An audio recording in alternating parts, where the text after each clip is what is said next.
Hey, they get me going, man, every single time. I guess we got to start the show off with the tunes, man. Get the vibes going, man. Life is good, man. It's good. What's up with you, Ron? Everything cool with you? My guy at UCapper on Twitter from Sports Memo. Everything cool with you, my brother? Yeah, man, having a good time. It's early out here in the West Coast, but yeah, I'm ready to go for this Saturday card.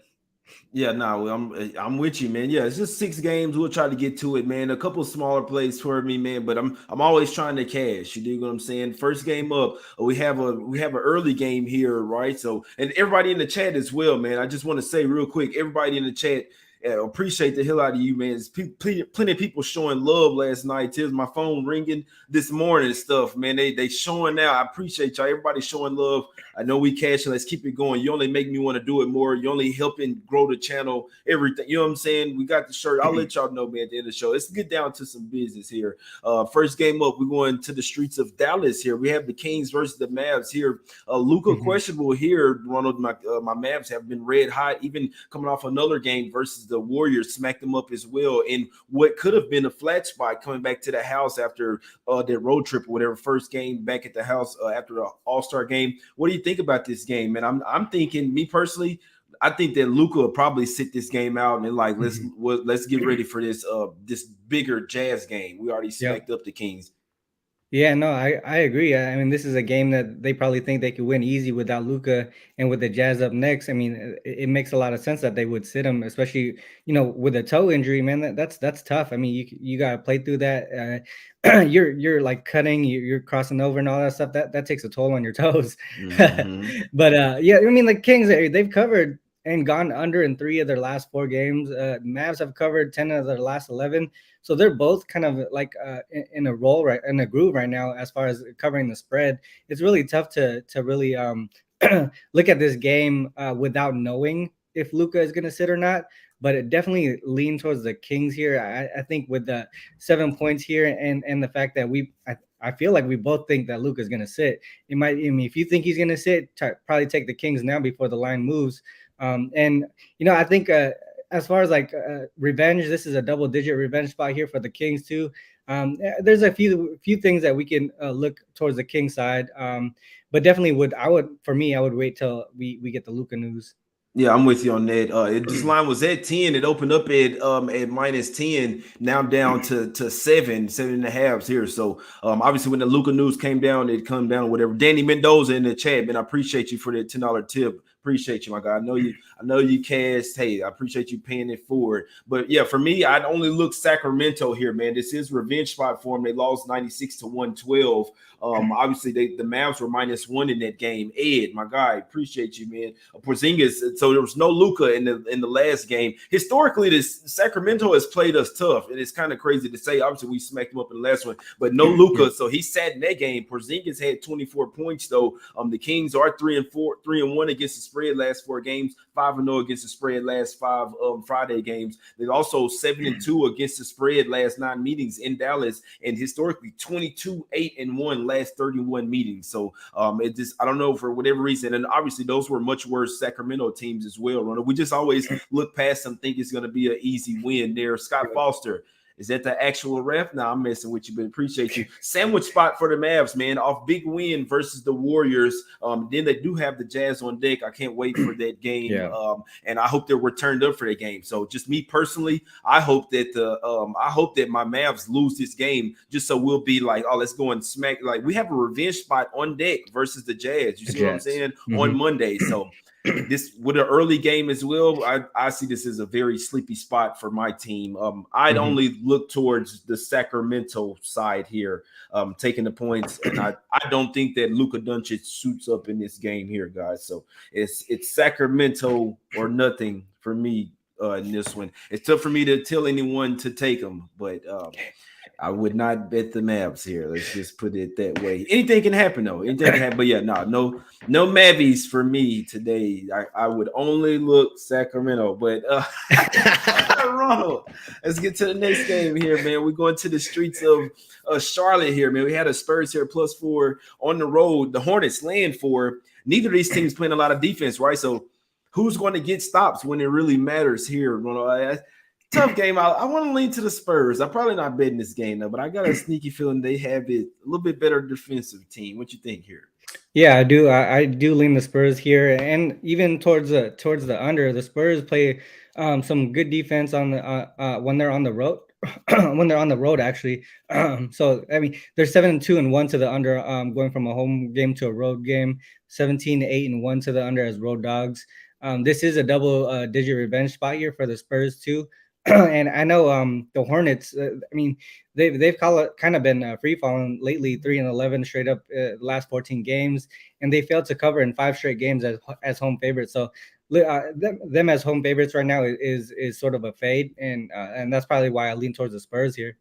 Yeah, I'm with you. I'm not Tyreek Mims, man. Oh my guy, that's my guy there. First of all, what's up with you? Second of all, appreciate you for the tip as well, man. Mitch Armstrong as well. You made some good points there, though, Ronald. Man, this is a stay away game for me. I'd lean the Spurs, but when I can see it, this is two. So put it like this: when I see two run and gun teams, we see a lot of points, not a ton of defense. In that scenario, I would take the points. You see what just happened with the Kings versus the Spurs at the house. I see this the same type of scenario, but you have the Hornets here laying points here. So in that scenario, I'm probably taking the points every time. I'm probably not even betting the game because I want to take somebody with some defense out there, at least a little bit. But it's Spurs or nothing for me in this game. That's the only way I could look. That's a tricky game for me. I really could see it going either way, but be Spurs or nothing for me there. DeJounte Murray could have a big game, and Mitch Armstrong, appreciate you, my brother. Everybody, man, let's keep it going. It's simple, man. It's all about today, though. Next game up, Ronald, 16 points, man. The Grizzlies smacked them last. I'm talking about what? Oh boy, they made the Magic like a G League squad last time. Now, Cole Anthony did mention that last night. That didn't matter though, just because he mentioned it. Hey, yeah. Can they keep up with the Grizzlies here offensively? It's really that simple.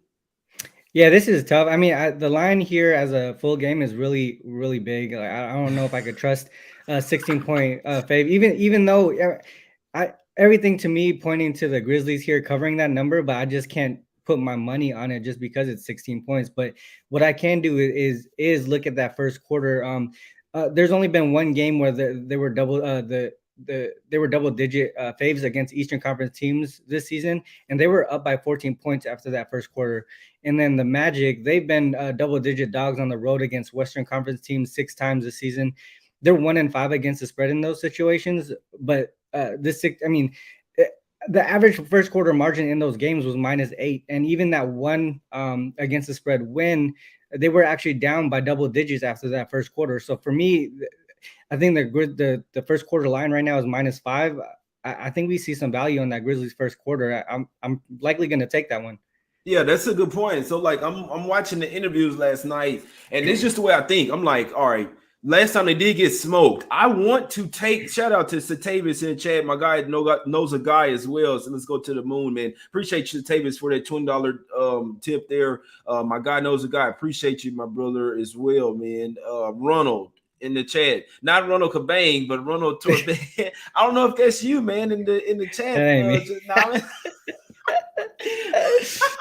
I appreciate you, Ronald, man, for sure. Everybody in the chat, hit the like button, subscribe, post your plays as well. Answer tonight. I don't know if you're trying to hide behind the real name or not. He said Lakers money line. I don't know. I wouldn't bet it. It could happen. I wouldn't bet it. But let's go. This game here.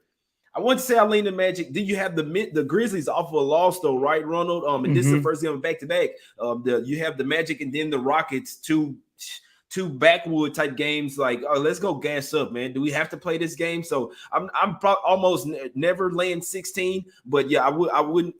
It's a tough game for me, man. I'm not betting the Magic and I'm not betting the Grizzlies much. That's a good look by you though in that first quarter with them coming off the loss. Should smack them up there.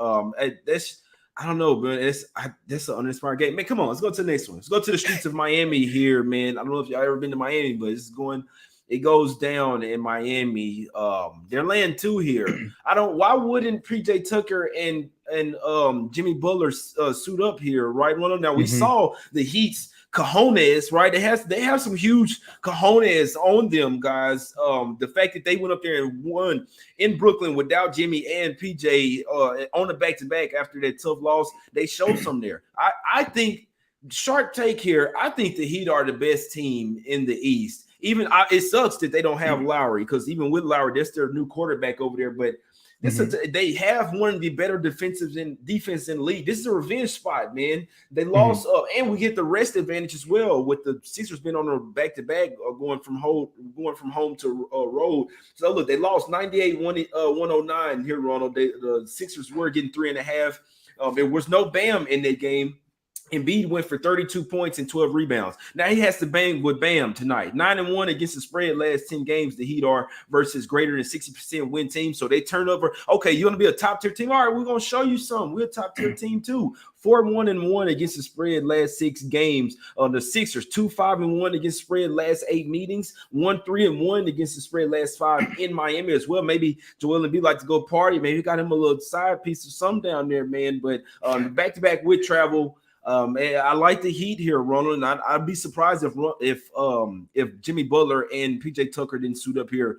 I like the Heat here -2. Anything can happen. I mean, the Sixers could keep it going, but with them being at the rest event, disadvantage here, having to go on the road up against the best defensive team they faced so far, right? With the whole Harden and Embiid, it's not going to be easy tonight to walk out of there Miami with a win. Anything can happen, but I'm betting on the Heat here -2. What you like? Yeah, that makes a lot of sense. I mean, the Sixers are on the second game of back-to-back home to road, so there is travel there. They got the Bulls up next too, so it's not like they could completely, focus on this Heat team here. And obviously they're both doing really well. The Sixers are on a 5-game win streak. Heat, they've won 5 of the last 6, and that one loss was actually only by 1 point. And then the Heat, they also have the double-digit revenge spot here on their side as well. So that's one thing that I like as far as motivation on the Heat side. And I do think Tucker and Butler play here, especially Butler playing against a former team here. To me, it makes a lot of sense. I know the line's a little short, probably just because Lowry's out. But to me, it's going to be tight. But I think that the Heat can pull that one off. Yeah, they can. And they will. You dig what I'm saying? When you go into Miami, turn the heat. It's not even, it is kind of a little hot outside. It might rain or something, but turn the heat on. I don't care if it's hot where you're at or not, man. Give me the heat. Go gas up, go fire up, go roll up the Texaco, do whatever you got. I like the Heat today, man. That's the top play today with the rest advantage, with revenge. They Harden and be okay. Y'all, you think y'all doing some over there? Come face us in our home gym. We're gonna show you what a real playoff contender looks like. So anything can happen, but I really think it's gonna be tough for them to walk out of there with a win, man. MIA. Just to add a little bit to that too. The Heat are 9-4 against the spread and 9-4 to the under when they're more rested than their opponent, and they're also 8-2 to the under against teams that are on the second game of back-to-back. So you can like you mentioned, that defense kind of clamp down in those situations. Sixers fan here. You like the Sixers? Big. Nah, anything can happen, though, my guy. Anything can happen, but I do like the Heat here with the rest advantage, with revenge as well. Damn near every spot I've been talking about lately. We taking revenge spots, man. I don't care. You don't have to take it, but nothing's guaranteed. But I do like the Heat -2. Already took it, and it's gonna go up if the guys are ruled in. Couple more games here, Ronald. Sorry, I'm just hyped, man. Y'all know me, man. It's getting high. I didn't. It wasn't a heavy play on the Heat. I'll be honest. I made a small play on it, but I'm trying to. It wasn't really small. I'm trying to cash it. Sorry.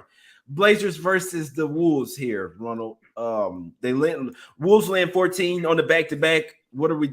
I don't want to take the Blazers like ever, but like just taking the names off their jerseys, I'm not laying 14 points with the Wolves. Not on. I mean, they're at the rest disadvantage, and we're laying points with them. I know they're back at the house. I don't think Edwards probably in there. I don't know. We'll see. But you like some here?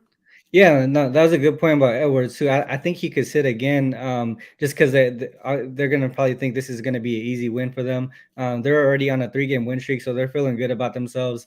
And then the Blazers, they're even though they're well rested, Josh Hart's gonna be out. They've lost 3 in a row, all by 30 points. But the Wolves in this spot here specifically, they've only been double-digit faves one other time this season. And after the first quarter, they were actually down by 2 points, but they actually ended up covering that game. So, and then the Blazers, they're 4-1 against the spread in first quarter. In the first quarter, as double-digit dogs, I think they stay close here in the first quarter. It could be a situation where you could also go live or play the second half on the Wolves here. But for me, I do like the Blazers to stick around plus 4.5 in the first quarter. Yeah, that's a good point. One of my guys in the chat as well, he said that they're like 11-1 in the first quarter. Let me go and find it. Tuan Gwyn, appreciate you, my guy. Let me see real quick. Blazers are 11-1 against the spread first quarter since January 15th on the road. That's a damn good stat there, my That's guy. a good So stat. Yeah. that's saying, hey, I mean, plus 4.5 is not a bad bet for any first quarter unless they just getting their ass smacked. So but the only thing with me is I feel like with the I don't know, it's a tough spot. I that's a good look there. 11-1 ATS. I mean, shit.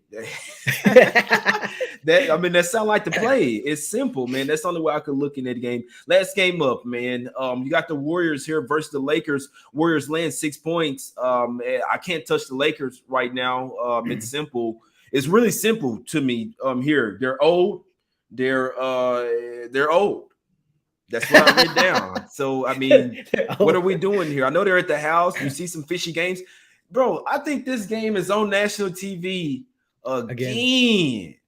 I hope they get smacked up by 20 again. But yeah, I can only look towards Warriors here. In theory, this should be a get right spot off 3 straight losses, right?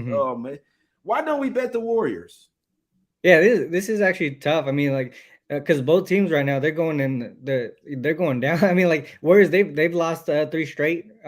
This is gonna be their 3rd straight road game as well. They got the Nuggets up next, so they could possibly be looking ahead past these Lakers because like you mentioned, they're a 0 right now. They're on a 4-game losing streak. The only thing they got on their side right now is probably as far as anything going on their side is revenge. They lost by 2 in February. Other than that, I really don't see any type of edge that the Lakers have over the Warriors. And then the Warriors, they're slowly getting healthy. I think the only people out other than Iggy and Draymond and Wiseman is Gary Payton. He's the only guy that I've seen out as far as injury report. And Lakers, they have THT and Avery Bradley as game time decision. LeBron, he's probably going to play even though he's game time decision. But yeah, like you said, man, I think the only way I could look is the Warriors here and possibly a look to the under. Man, I'm looking at some ref stuff real quick, bro.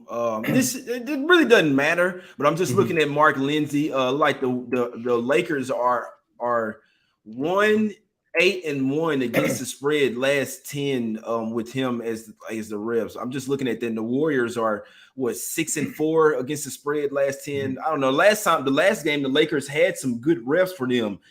For the Lakers, it didn't matter. So this one, in theory, they have some going against the Lakers. I just like to look at this, especially with the. I mean, like, why do they have 6 or 7 straight NBA or like national TV games? Damn, Josh Tiven as well, the other ref. The Lakers are 2-8 against the spread with him last 10, and the Warriors are 7-3 against the spread last 10 with him with that same ref. So I'm just checking out some. It didn't matter the refs. The Lakers are not playing winning basketball, and I don't think that's not a surprise to anyone here, man. So another thing, quick thing to add there is Lakers are actually 5-0 to the under as home dogs in conference games this season. So I think this spot here, we're probably not going to see a lot of offense on the Lakers side. They've been struggling in that area, and then Warriors they just bring the defense all the time. So I mean, Warriors and under for me is probably the only way I could look. Yeah, that's a good point there. The Warriors beat them twice already this year. So in theory, double revenge spot for the Lakers, but it doesn't matter. Even when they had AD, they were still getting smacked up by the Warriors, and the Warriors still have revenge, right? This is why I don't think they'll look past them. They still have revenge. People want to kick these guys while they're down. It's simple. Especially with them winning the championship not too long ago. But we'll get off this game here pretty soon. I just want to say that the Warriors they got kicked out of the playoffs in the play-in tournament from the Lakers last year. So they'll want to smack them up every chance they get. Paul in the chat, I appreciate you, man, for that. Let me see. Somebody says, Joe in the chat says it's still low-key a rivalry game, though. You have a point there. I worry about the point spread here, in all honesty. I wanted to find something to parlay the Warriors money line with. I really see them win the game. The point spread can be tricky sometimes, man. I really think that Curry and LeBron be talking about some backdoor shit, but that's a whole nother conversation. But obviously everyone's on the Warriors, and I couldn't talk you off, man. So Friday, what you think about Josh Tiven? What you say? But Ronald, real quick, Let's get to the picks, man. I want to let everybody know I will have 3 shirts coming out and still have some Smack City shirts as well, guys. So pre-sale for the It's Us Against the Bookie shirts. I got some with the NBA Talk with Jay symbol on there, and then I got another one that's J Money is Money, the sign that I have on my Twitter there, guys. So all 3 shirts. If you like the pre-sale, small through XL, that's what I'm gonna have at first. Shoot me an email, nbatalkwithjay@gmail.com if you'd like to pre-order. I really appreciate it that way. If that is more than what I already got, I need to go ahead and get some more. But Ronald, free NBA picks today, my brother. What you liking, my guy? Yeah, I am liking the Grizzlies first quarter -5, and also the Blazers first quarter +4.5. Those are my official plays today. Got you. Both of those cashing, man. Both of those cashing. Let's get to some cash. So look, college basketball real quick, man. So one that I did take already is Seton Hall. I did lean Virginia. I don't know, the game started already, but these are the leans that I have written down. I'm trying to give you the tops, man. See, I'm gonna say Seton Hall for sure. That's the only thing that I sprinkled on already. I like Seton Hall, lean Texas, lean Iowa State, and Texas A&M as well, and Texas Southern. All 3 of those, but and Wyoming. Damn, man, I only bet Seton Hall so far, guys. I don't want to give you something that I didn't bet, but the leans: Texas, Iowa State, Texas A&M, Texas Southern, Wyoming, and Kansas State, my guys. Those would be the leans. So let's get some cash, man. As always, trying to keep it going. NBA Heat -2, man. Couldn't talk a single soul off Sacktown, off Sacramento. Wouldn't talk a single soul off them. I don't think that Luke was playing, but top play for me, Heat -2. Really hope we get Butler and PJ Tucker. If they're the guys that I know, they're not missing this game for the world. And they're not trying to lose this game for the world. Heat -2, top play. Let's go. Couldn't talk you off Warriors. Couldn't talk you off Sacktown. Let's go Seton Hall. Appreciate everybody for tuning in. Hit the like button. Subscribe if you can, man. Retweet on Twitter as well. Hit me up about the shirts. NBA Talk with Jay @gmail. Let's cash, my guys. We out.